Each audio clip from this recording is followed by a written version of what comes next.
Hello mga friendship! Nagbabalik po ang inyong friendship na si Angelita.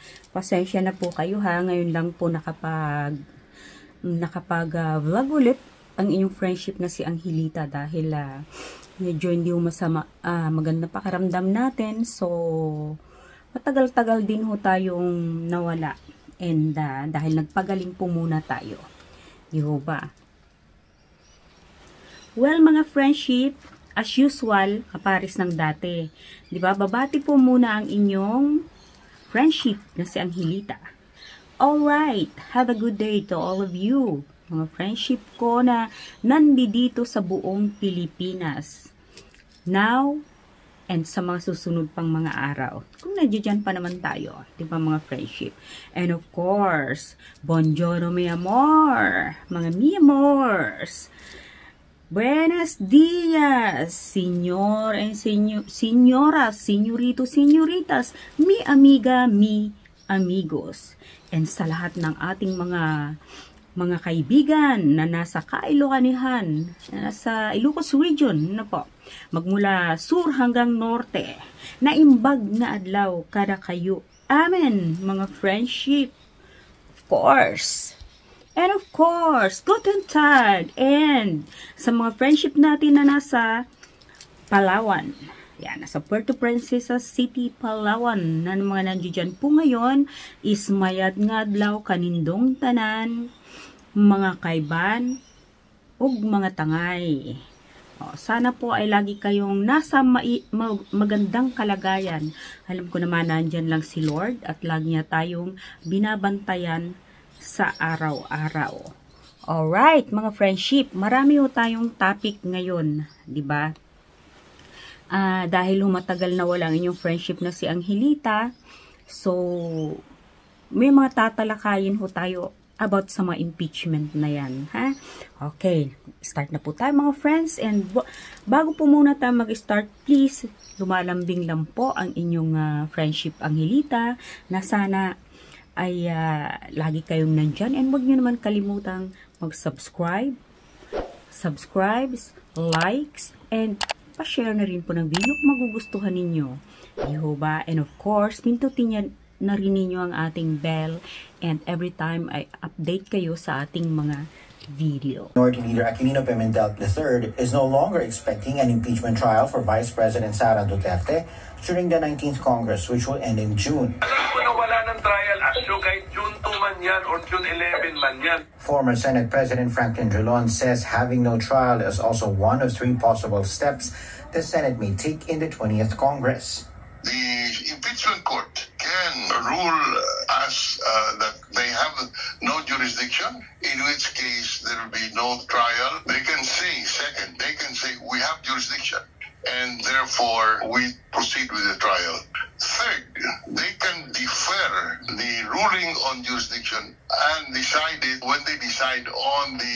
It is up to the Supreme Court to decide on that issue. But in my own personal opinion, baka tumawid sa 20th Congress. Ultimately, it will get up to the Supreme Court. The initial ruling will be done by the court itself, whether or not they have jurisdiction, and whatever decision they will have made, it will be brought to the Supreme Court. Both Drilon and Senate President Pro Tempore Jinggoy Estrada believe it will be up to the Supreme Court, which is already tackling a petition from the VP to stop the impeachment.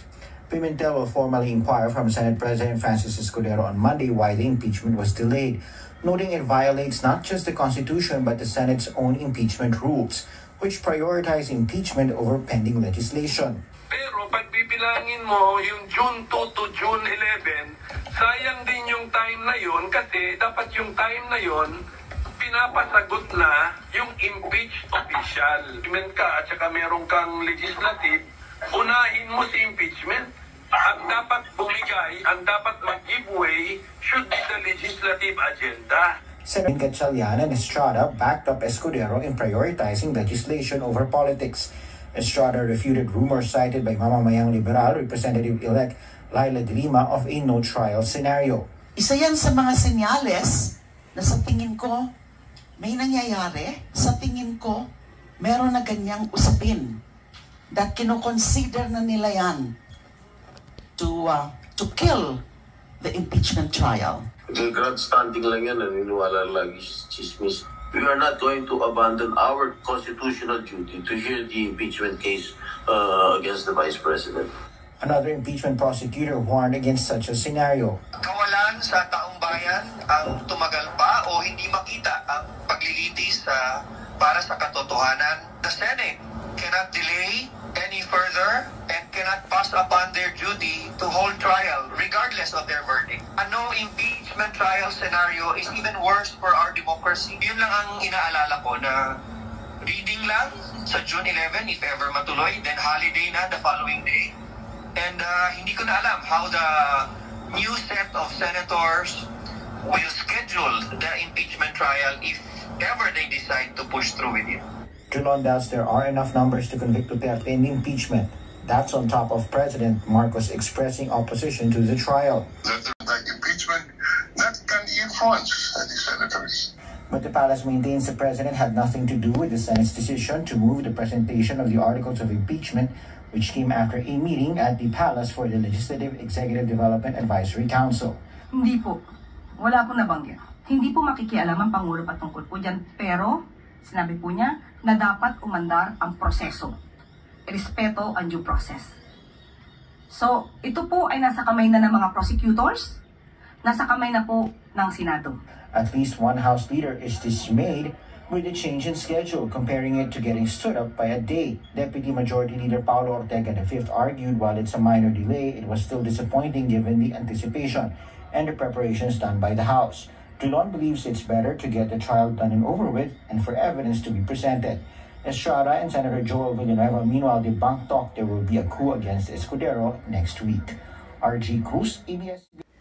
Okay mga friendship, napanood nyo yung nasa news, diba?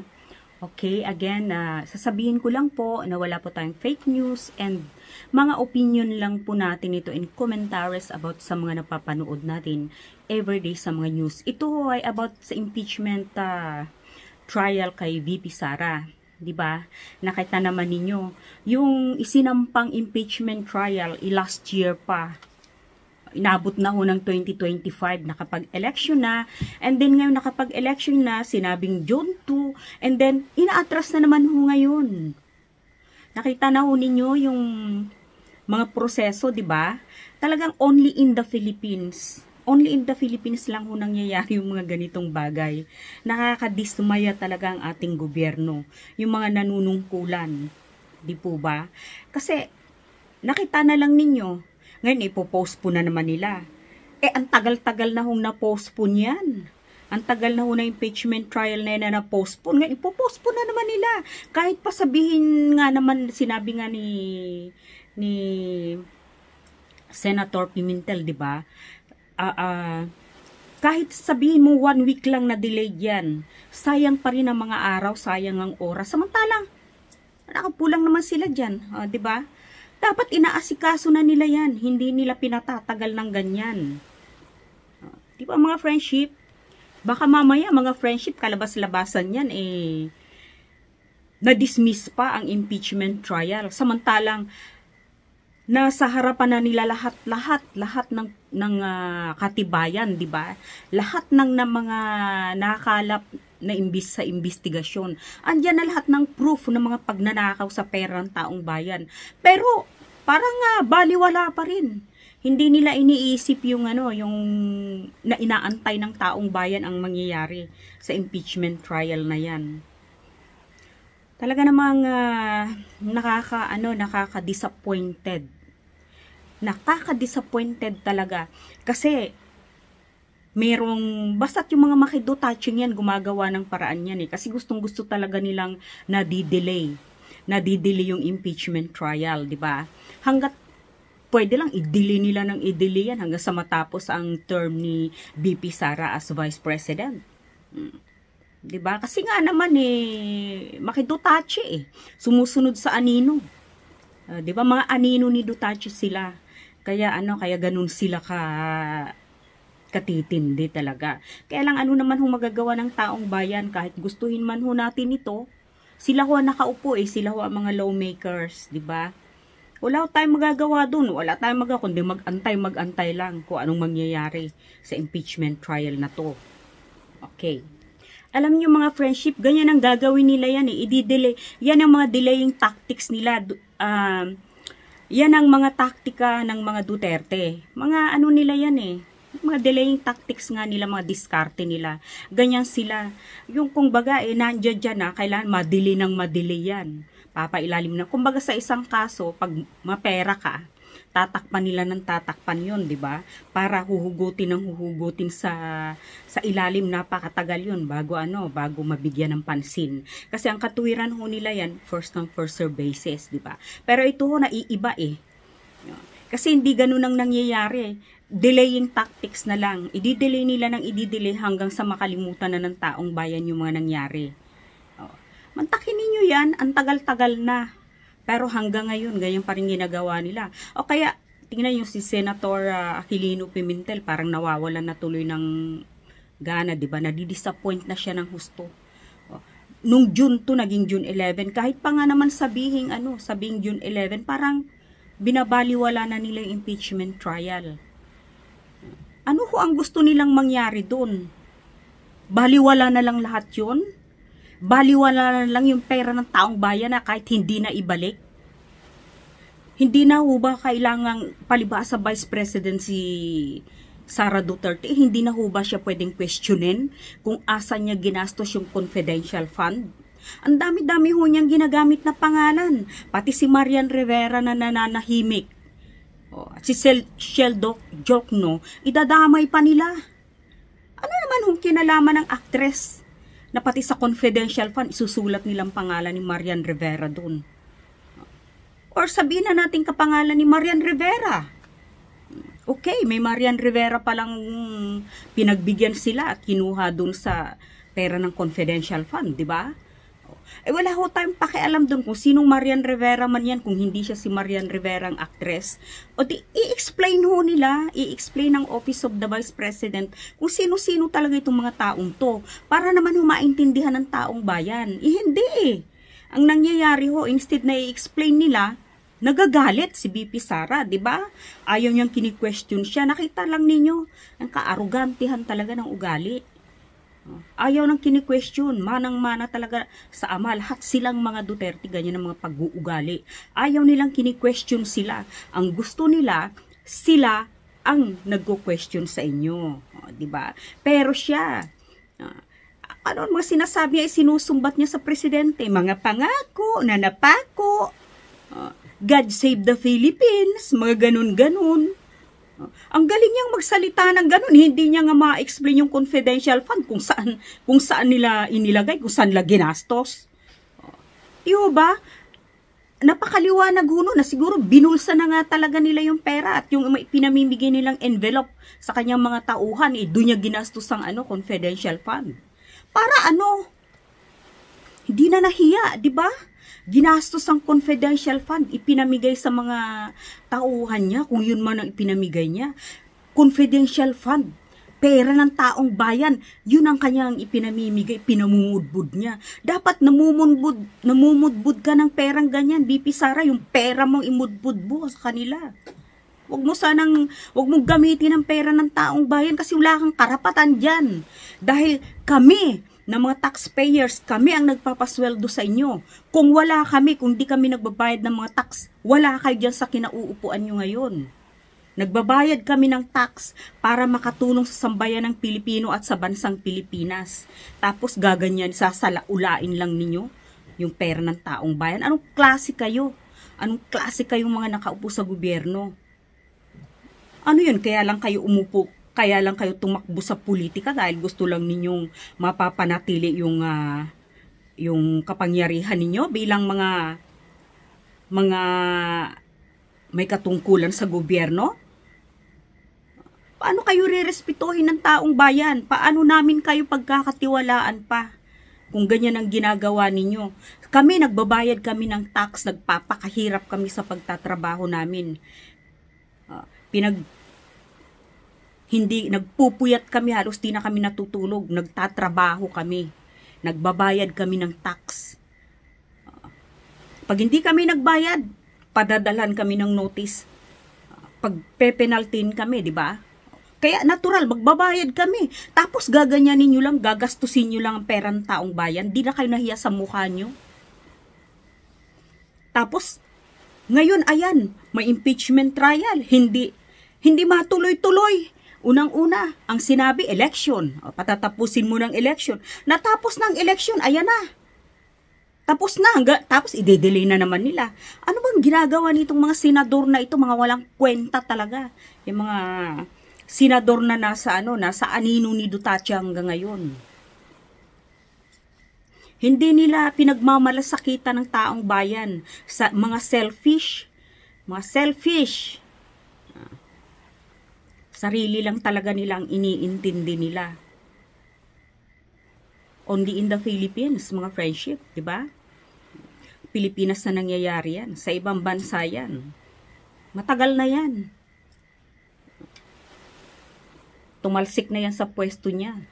O, tingnan ninyo, nandyan na naman si Amy Marcos, si Amy Manotoc, at saka si Jinggoy Estrada. Si Jinggoy Estrada, naiintindihan ko yan, kasi yung father niya in-impeach di ba? Kasi nga, nagkaroon ng kaso ng presidente siya, dapat lang naman talagang i-impeach. Ikaw ba naman maging, wetting lord Kaya naman in-impeach, di ba? Dapat lang yun, tama lang yun. Kaya dapat sana, kaya ito si Jinggoy Estrada, ganyan yan Feeling niya, ama niya siguro yung in-impeach na, alala niya yun, di ba? May kasalanan dapat lang yun. Which is correct. Nasa batas yun. Batas natin yun. Dapat talaga mapaparusahan yung mga nagkasala kahit presidente pa ng Pilipinas yan. Kahit vice president pa ng Pilipinas yan. Basta't nagkasala, i-impeach, tanggalin sa pwesto. Lalo pa yan, nagnakaw. Gumastos ng milyon-milyong pera ng taong bayan. Diba? Anong nangyayari sa Supreme Court? Baka, pinagagalaw na naman nila yung mga galamay nila doon sa ilalim? Diba? Yung mga nag-under the table dyan, pinagagalaw na naman ng mga Duterte ang kaperahan nila. Diyan natin masusukat talagang bilyonaryo talaga mga Duterte ito. Napakarami talagang pera kasi talagang pinaiikot-ikot, pinagugulong-gulong lang nila yung pera nila Kaya napakarami talagang nasa likod nila, nasa anino nila. Kumbaga, pag umulan, napakaraming sasahod, napakaraming hahawak ng payong para hindi sila mabasa ng ulan. Ganyan sila katitindi mga friendship. Diba? Sinabi na nga ni former Senator Franklin Drilon, kung may impeachment trial, dapat, kailangan matuluyan. Dapat yun ang uunahin. Diba? Hindi po pwedeng hindi ma-impeach dahil nakasampa na yung kasong yan. Tagal na. Dapat unahin, di ba? Sabi nga ni Minority Leader Aquilino Pimentel. Senator Aki, nakaka-relate siya talaga. Which is, tama lang na mangyari yun. Dapat lang talaga ituloy ang impeachment kahit anong mangyari. Oh yes, mga friendship. Tama rin yung sinabi ni elect Representative Leila de Lima. Isa na yan. Parang naiisip na nila na may mangyayari talagang mga di ba? Kasi maraming ang galamay Mga taktika nila para hindi maituloy ang impeachment trial kay BP Sara. Talagang matutunugan nila yan kasi alam nilang nandiyan dyan Andiyan na sa paligid mapasinado. Lalo pa ngayon.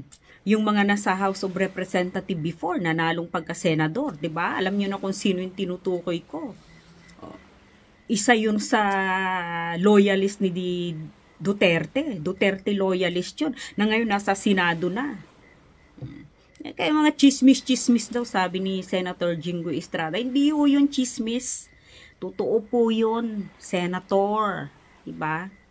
Abangan na lang ho natin ang susunod na kabanata. Sana nga po hindi chismis, sana nga totoo. Okay, pero nagtitiwala naman tayo mga friendship sa House of Representatives, di ba, na talagang matutuloy ang impeachment. Nag-i-expect po kami, mga taong bayan, maasa po kami na mabibigyan po ng proseso ang impeachment trial na ito. Sana nga matuloy ito nang hindi naman masayang ang paghihirap ng mga nasa House of Representatives last year na talagang nag-conduct sila ng mga hearing na yan para lang dyan, para lang maimbestigahan yan. Pagkatapos, sana nga na-delay nga lang to. So, sana nga sa June 11 is matuloy na nga ito. Aabangan ho namin yan. Palagi talaga kami nga makikinig sa kung ano man ang kalalabasan nito. Sana nga matuloy. Aasahan na lang ho natin yan, mga friendship, na sana nga matuloy yung impeachment trial natin, dahil kung hindi, kahiya-hiya talaga. Diba? Ang mga senador na to. Sana mahiya sila sa sarili nila kahit papano. Kung hindi man nila itutuloy. Sa mga makiduterte, okay lang yan kasi makakapal ng mga mukha ng mga yan eh. Hindi na yan marunong mahiya. Tuwan-tuwa pa nga yan kapag hindi natuloy impeachment trial eh. Diba? Kasi yun talagang gustong-gusto nila. Pero sa mga ibang senador na hindi sumusunod sa anino at bakas ni Duterte, sana mahiya kayo sa taong bayan unang-una. Na sana malaman namin kung nasaan na ang confidential fund na milyon-milyon nawawala na hindi maipaliwanag ng Office of the Vice President at ng Department of Education noong si VP Sara pa ang sekretary. Hindi niya rin maipaliwanag yun. Gumagamit pa ng kung ano-anong pangalan. Iba, mga friendship? Well, mga friendship, okay, magbabalik po tayo sa susunod natin uling video. And, magpapaalam na po muna ang inyong friendship na si Angelita. And, of course, adios, mos buenos, ketang gusang buen dia sa ating mga kaibigang Espanyol. And sus! Arabaradichi! Bye-bye! Dito lang sa ating mga mata ni Angelita. Huwag kalimutang mag-subscribe, likes, share, and mag-comment na rin kayo kung gusto nyong mag-comment. And of course, huwag nyong kalilimutang pindutin ang bell para sa masusunod nating video. Bye!